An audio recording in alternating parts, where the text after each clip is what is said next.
We're going to make an adjustment to your program. We're not going to take a break immediately. You just got off lunch. So we're going to go right into this next guest. Of course, this next guest served in Congress, both in the House and as a former U.S. Senator from Pennsylvania. He was a candidate for president in 2012 and is running again today in 2016. Ladies and gentlemen, please, and a warm welcome to Senator Rick Santorum.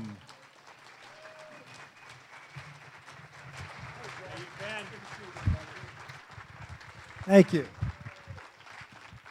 Thank you. Thank you.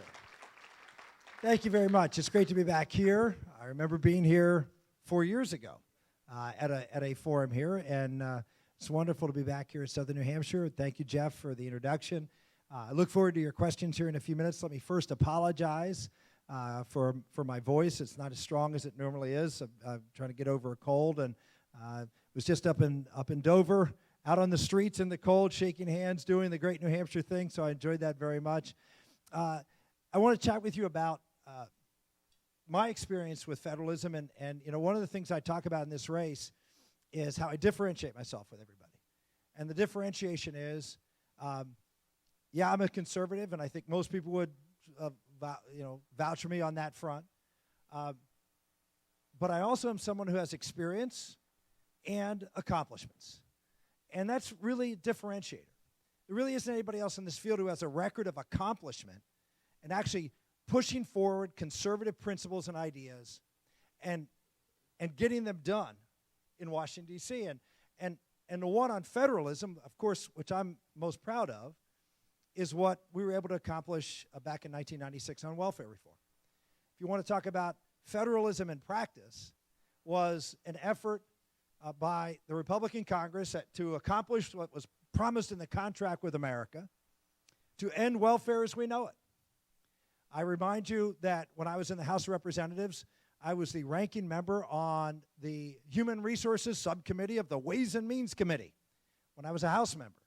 And I was responsible for writing the Contract with America welfare reform proposal.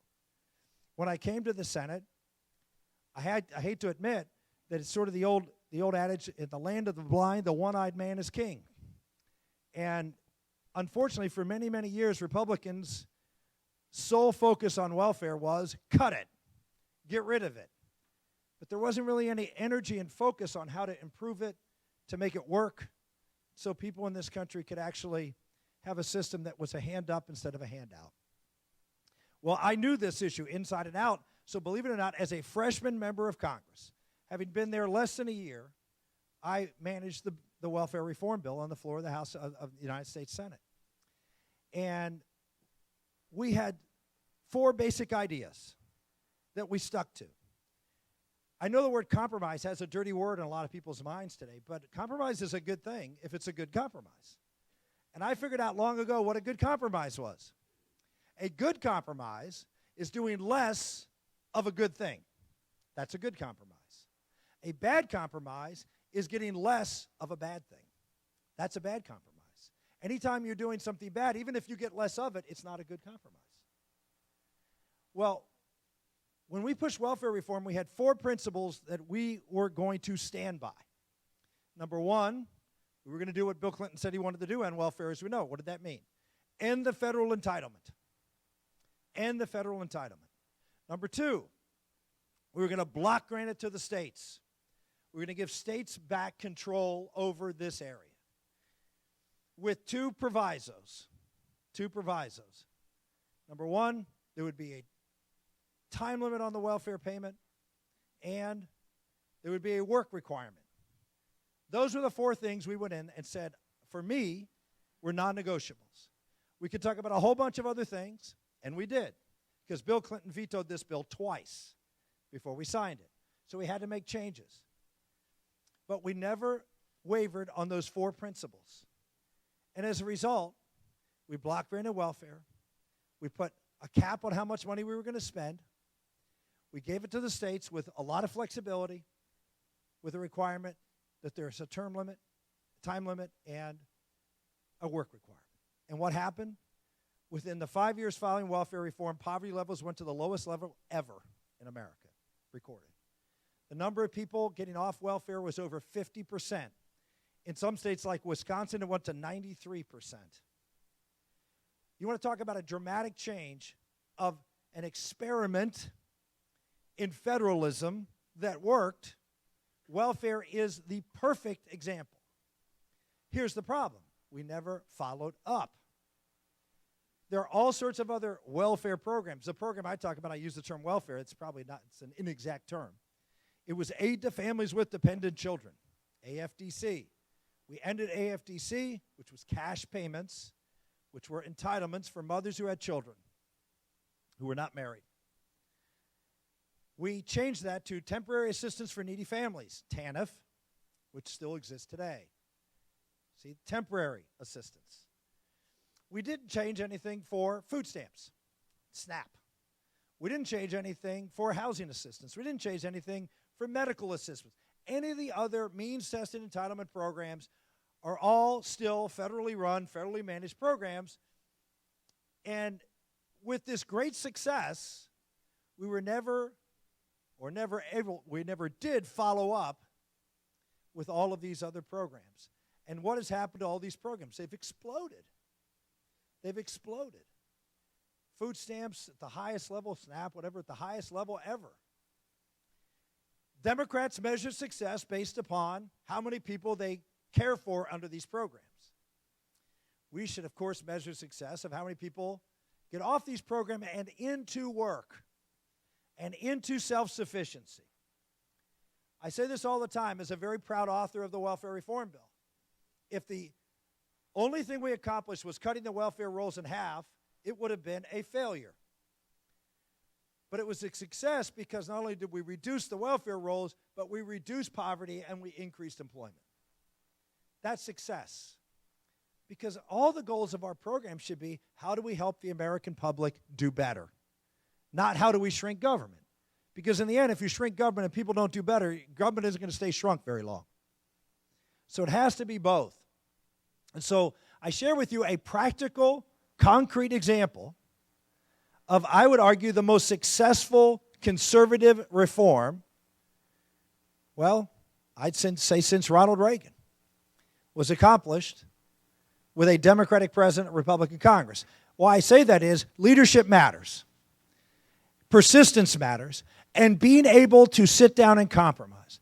Bill Clinton and I, during that time, if you may recall, we're not getting along very well. There was an impeachment that started to go underway. There were all sorts of things were happening. But you never make it personal. One of the problems we have in Washington, D.C. these days is we have people personally attacking each other. When you do that, you destroy any ability to be able to work together. You know that. You know that in your own lives, in your own business, in your own families.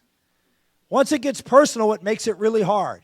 And we got a bunch of folks, frankly, on both sides of the aisle now, who go personally after members of Congress, personally after, and raise doubts about their intentions and their motives, not just about their policy, but about who they are and what they're about. I will stand up for my record on fighting for conservative things with anybody. But I will tell you, I passed 4 bills. 3 that I remember. At one time I knew it was 4. I can't remember the 4th, but let's say 3 because I remember 3 clearly. One was the Iran sanctions bill. One was that's putting sanctions on the nuclear program of Iran. Back in 2006, I did that. Another one was Syria, putting sanctions on Assad back in 2003. Those 2 I can think of very clearly. And you know who my chief sponsor was? The person who I fought with more than any other member of Congress. The person who I had the most nasty, vicious debates on the floor of the United States Senate. Barbara Boxer. Now you say, you and Barbara Boxer did a bill together? Yeah, and guess what? It passed, because if Barbara Boxer and I can agree, then everybody in between is pretty easy. So that's what you have to do. For 10 years, I fought with Barbara Boxer on abortion bills. 10 years. Right? I mean, at each other as tough. Go look it up on YouTube if you have any doubts. But guess what? When I reached out to her and said, would you co-sponsor this? She said yes. Why? Because she trusted me. She may not have liked me. She may not have agreed with me on anything else, but she trusted me because I always kept my word, and I never made it personal. I never went after. You want to know how a president can change a tone in Washington? You get someone out there who talks about principles and is willing to give credit to a lot of different people. I always give credit to Barbara Boxer for helping me pass that bill. It's the old Reagan adage, you know, amazing things you can get done with if you give other people the credit for it. It's not all about me. It's all about getting this country in the right direction.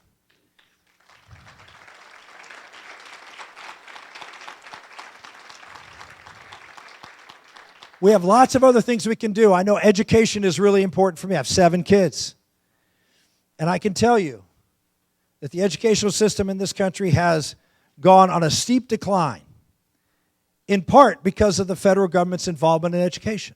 When I came to the Congress in 1990, the percentage of the federal investment in education was 2% of all education spending. Now it's 11%. Anybody think the 11% has improved the quality of education in America? Do you think it's given more money to schools to do what is in the best interest of children? No. Why? Because with every dollar comes a string. And with every string comes some elite in Washington or in some think tank telling you how to run your schools. I wrote a book last year called Blue Collar Conservative. I would highly recommend it to you, particularly if you have trouble sleeping. But it's a book that talks about an agenda to reach out to middle America who's struggling. And there's no greater struggle for those who are lower and middle income in America than the frustration of not having their children have the opportunity to get an education so they can rise in America. And the reality is we have school systems across this country that are dedicated not to giving what every child deserves, which is a quality education designed to meet their needs. Now think about that. Can you imagine a president of the United States saying the purpose of an education system is a system that meets the needs of every child as described by their parents?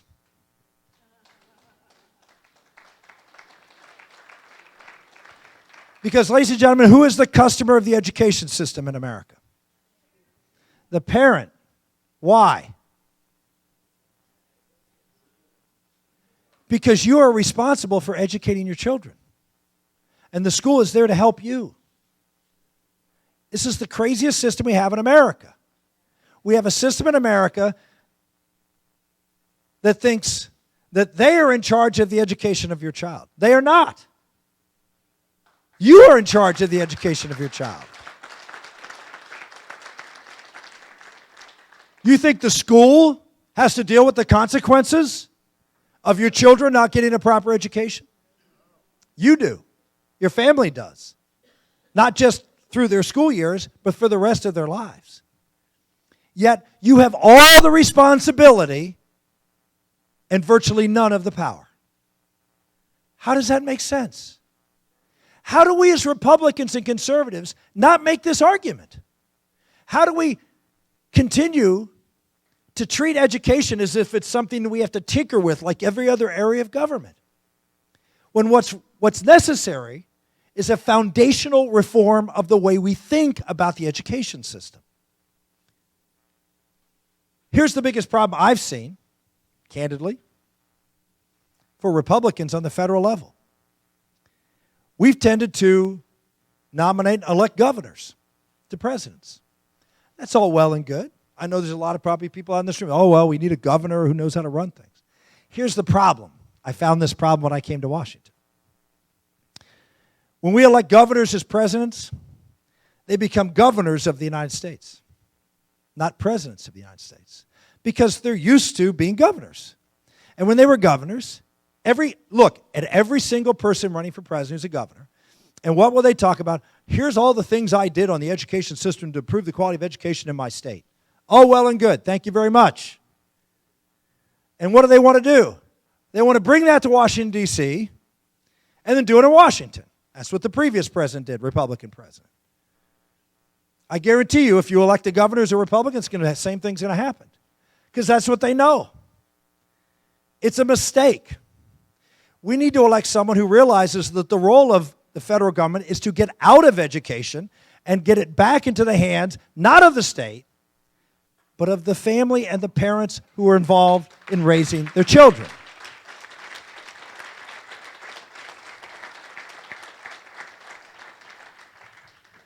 That's federalism. That's a principle that you heard Pope Francis talk about the other day in front of President Obama, subsidiarity. Any Catholics here might have heard that term. Subsidiarity, putting it at the level that is closest to the problem and can best tailor the solutions to meet the needs of the individual who has the problem. Subsidiarity.